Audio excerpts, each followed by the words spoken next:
নমস্কার, আমি রিঙ্কি। স্মৃতিকথার আরেকটি ব্লগে আপনাদের অনেক অনেক ওয়েলকাম। হঠাৎ করে ব্লগিং করা বন্ধ করে দিয়েছিলাম। মাসির বাড়ির যে ব্লগগুলো আমি করছিলাম সেই ব্লগগুলো করতে করতে হঠাৎ ব্লগিংগুলো বন্ধ করে দিয়েছিলাম। কারণ আমার কি বলবো, আমি কোনোভাবেই কোনো কিছুতে কনসেন্ট্রেট করতে পারছিলাম না। অনেক কিছু আমার মধ্যে দিয়ে যাচ্ছিল, আর ভিডিও করার ইচ্ছে শক্তি কোনোটাই পাচ্ছিলাম না। সেই জন্যই হঠাৎ করে ভিডিওটা এইভাবে বন্ধ করে দিই। মাসিবাড়িরই এই ব্লগটা আমার লাস্ট ব্লগ ছিল, যেটা আমি আর কি শেয়ার করব বলে এডিট মোটামুটি এটা পুরো কমপ্লিট করা ছিল। এডিটিং সব কিছু কমপ্লিট ছিল, শুধু আমার ভয়েস ওভারটা দেওয়াই বাকি ছিল। আজ হঠাৎ মনে হলো না, এইভাবে বন্ধ করে দিলে চলবে না। প্রত্যেকটা মানুষের জীবনে কিছু না কিছু প্রবলেম থাকে, সেরকম আমার জীবনে একটা প্রবলেম চলছে। অনেক কিছু ফেস করছি, মানসিকভাবে নিজেকে অনেক স্ট্রং করার চেষ্টা করলেও থেকে থেকে আমি এত ভেঙে পড়ছি, কোনো কিছুতেই মন লাগছে না, না বাড়ির কাজ না বাইরের কাজ, কিচ্ছু ভালো লাগছে না। তো সেই জন্য ভিডিও করারও কোনো ইচ্ছে মোটিভেশন কিছুই পাচ্ছিলাম না। প্রচুর ভিডিও আমার ফোনে করা আছে, কিন্তু আমি এডিট করে উঠতে পারছি না, বা মেনলি আমার ভালোই লাগছে না। আমি যে একটা ভিডিও এডিট করব সেই শক্তিটা আমি পাচ্ছি না। অনেক কিছুর পর, অনেক চিন্তা ভাবনার পরে ভাবলাম না, যেটা শুরু করেছিলাম সেটা এভাবে মাঝপথে বন্ধ করব না। সময় লাগুক, আস্তে আস্তে করব। আগের মতো হয়তো খুব রেগুলার ভিডিও দিতে পারবো না, একটু কম দেব, কিন্তু আমি আস্তে আস্তে আবারও রেগুলার হওয়ার চেষ্টা করছি।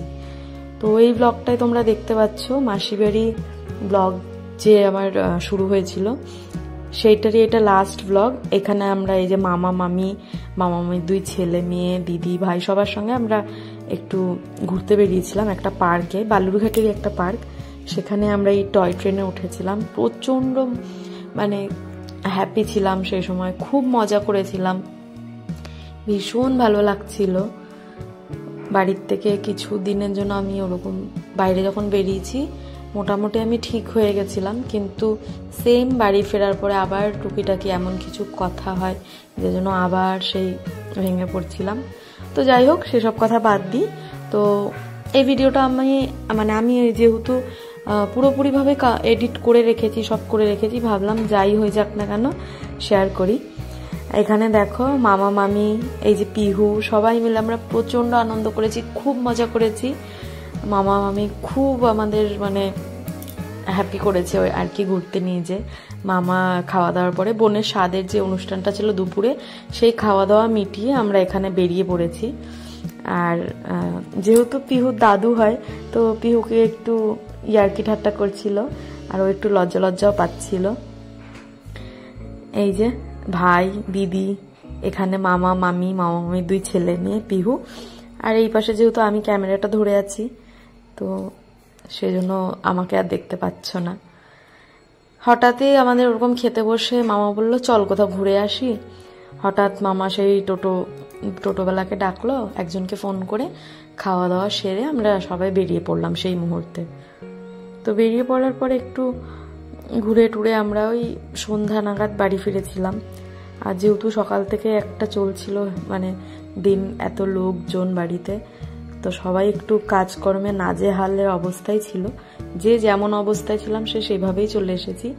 এই টয় ট্রেনটায় আমরা ঘুরতে ঘুরতে প্রচুর ঠাট্টা করছিলাম, দার্জিলিং এসেছি, হেন তেন অনেক কথা বলছিলাম। আর সেদিন গরমও পড়েছিল খুব, দেখতেই পাচ্ছ প্রত্যেকে একদম ঘেমে চুপচুপে হয়ে আছি।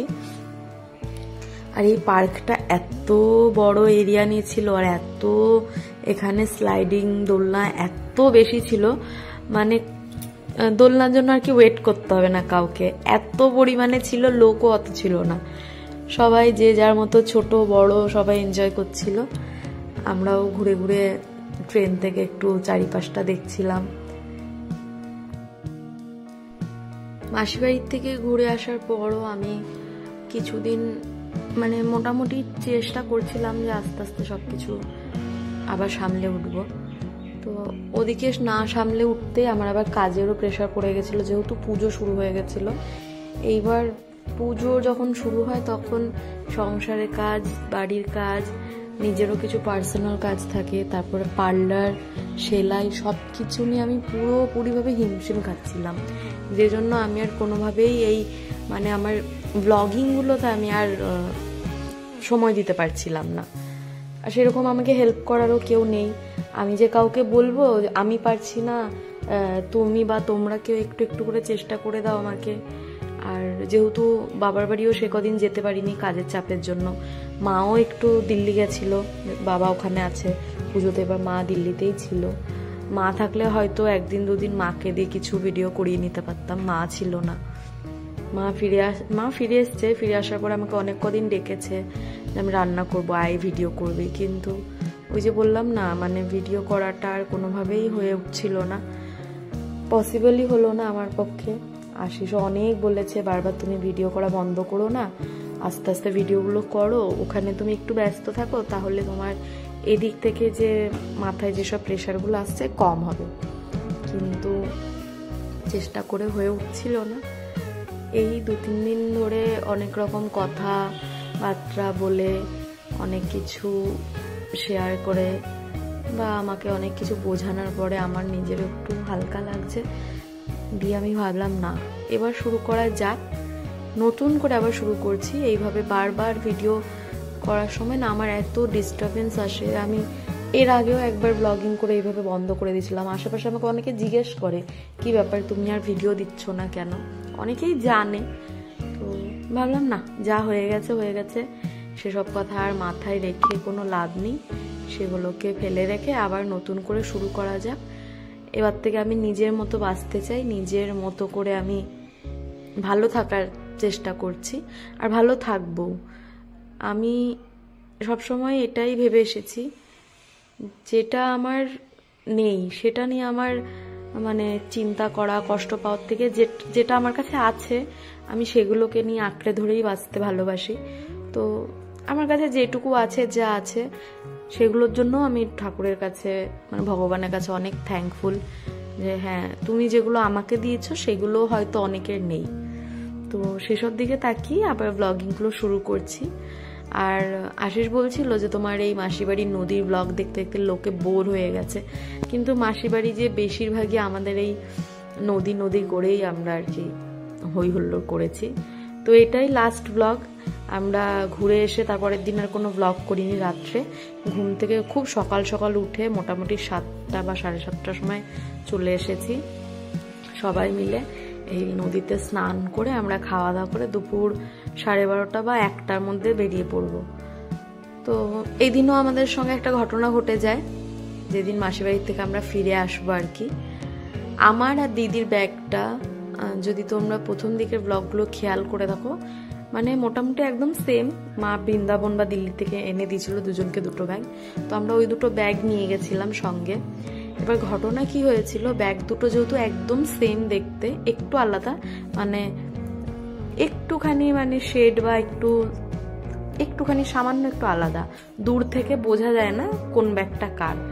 তো আমাদের দুজনের ব্যাগ যেহেতু সেম ছিল, মানে আমার মাসির ছেলে যে ভাইটা, ওই ভাইটার হাতে আমি আমার একটা ব্যাগ মানে যেটা অরেঞ্জ কালারের ব্যাগটা, আর একটা ওই ব্ল্যাক যেটা দুজনেরই সেম, ওই একটা ব্যাগ নিয়ে ওকে যেতে দেখেছি।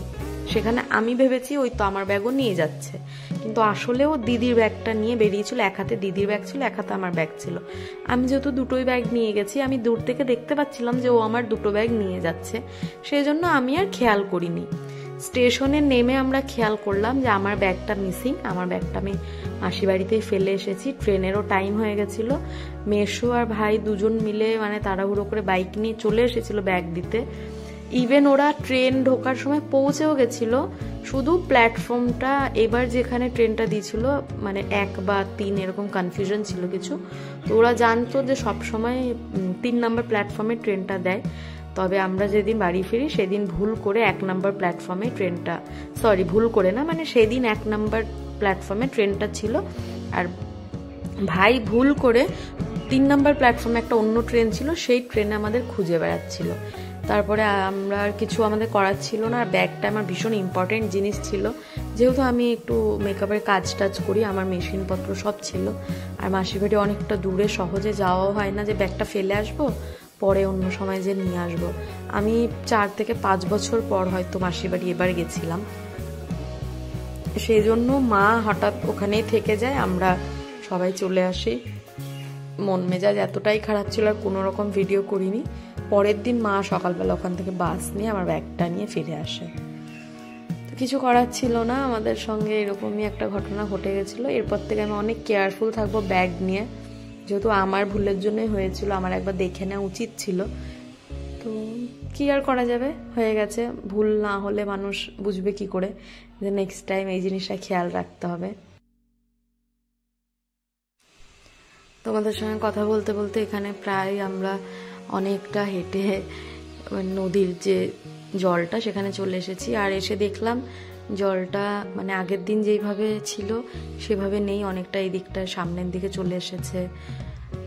যা হয় আর কি, নদীর জল বাড়া কমা করতেই থাকে, আমরা সেটাই খেয়াল করছিলাম। আর সকালবেলাটা না জলটায় প্রচণ্ড ফেনা টাইপ, একটু নোংরা টাইপ ভেসে আসছিল, যে জন্য আমার তো প্রচণ্ড ঘেন্না করছিল। আমার থেকে বেশিও পিহু, ও প্রচণ্ড ছুচিবাই টাইপের, মানে ওর ঘেন্না জিনিসটা এত বেশি, মানে এটা নোংরা, এটা ছোবো না, এটা এরকম গন্ধ, এটা মানে খুব বাসনে এখানে সাবান। তো ও একটু করছিল, তবে ওই যা হয় আর কি, মজার জন্য, আনন্দের জন্য জলে নামছিল, বারবার আবার নাকও সিটকাচ্ছিল যে এটা কেন। তো কিছুক্ষণ পরে দেখলাম আস্তে আস্তে, যখন আমরা স্নান করছিলাম আস্তে আস্তে জলটা কিন্তু পরিষ্কার হয়ে গেল, মানে ফেনা টেনা সব সরে গেল, পরিষ্কার হয়ে গেল। সেদিন সকালবেলা না জলে আর নামতে ইচ্ছে করছিল না, তখন মাত্র সকাল 7:30 বা 8:45 বাজে, এত রোদ, সেটাই দেখাচ্ছিলাম। আর তোমরা জানো, এই যে আমি এই মাসির বাড়ির মানে বোনের স্বাদের ব্লগ এখনো শেষ করে উঠতে পারিনি, যদিও মোটামুটি 2 মাস বা 3 মাস হয়ে গেছে এই ভিডিওটার, আমি এখন এডিট করছি। আর আমার বোনের মেয়ে হয়েছে, মানে ওর বেবি হয়ে গেছে, কিন্তু ওর স্বাদের ব্লগগুলো আমি শেষ করে উঠতে পারলাম না। তো পরে কোনো সময় ওর ফটো বা কোনো ভিডিও তোমাদের সঙ্গে শেয়ার করব। একটা ফুটফুটে কন্যা সন্তানের মা হয়েছে আমার বোন, ভীষণ ভালো লেগেছে, সবাই খুব খুশি, খুব সুন্দর হয়েছে, একদম সুস্থ, মা বা বাচ্চা দুজনাই সুস্থ আছে। ওর বেবিটা অনেক আগেই হয়ে যায়, ওর ডেট ছিল মোটামুটি নভেম্বরে 10 থেকে 12 তারিখে, কিন্তু ওর ডেলিভারিটা 31শে অক্টোবরে হয়ে যায় রাত্রে, না সরি ভোরে। 30 তারিখে ওকে অ্যাডমিট করা হয়েছিল। 31 তারিখে কালী পুজোর পরের দিন, 30 তারিখে কালী পুজো ছিল, কালী পুজোর পরের দিন ওর মেয়ে হয়। আমি সেদিন কালী পুজো দিতে গেছিলাম, আমাদের এখানে যে বনকালীতলা মায়ের মন্দির আছে, দিনের বেলা আমি আশিস দুজনাই সেই মন্দিরে পুজো দিতে গিয়ে আমি অনেকগুলো মিস কল পেয়ে সন্দেহ করেছিলাম। পুজো দিয়ে তারপর আমি কল ব্যাক করাতেই জানতে পারি যে বোনের মেয়ে হয়েছে। আর ফিরে আসার সময় এখানে মানে যেদিন আমরা চলে আসব, এখানে মা রান্না করছিল খাসির মাংস, মাসিও কিছু রান্না করছিল, তাই বসে বসে আমরা সবাই মিলে ওখানে কষা মাংস খাচ্ছিলাম। আর এই যে আমরা খেতে বসেছি, খাওয়া সবাই তাড়াহুড়ো করছি কারণ অনেকটা দেরি হয়ে যাচ্ছে। খাওয়া শেষ করে আমরা এখানে রেডি হয়ে বেরিয়ে পড়েছিলাম। তো আজকের ব্লগটা আমার এই পর্যন্তই, চলে আসবো আবারও নতুন কোনো ব্লগ নিয়ে। তোমরা আমার পাশে থেকো, সাথে থেকো, আর আমাকে জানিও ব্লগগুলো কেমন লাগছে। Thank you.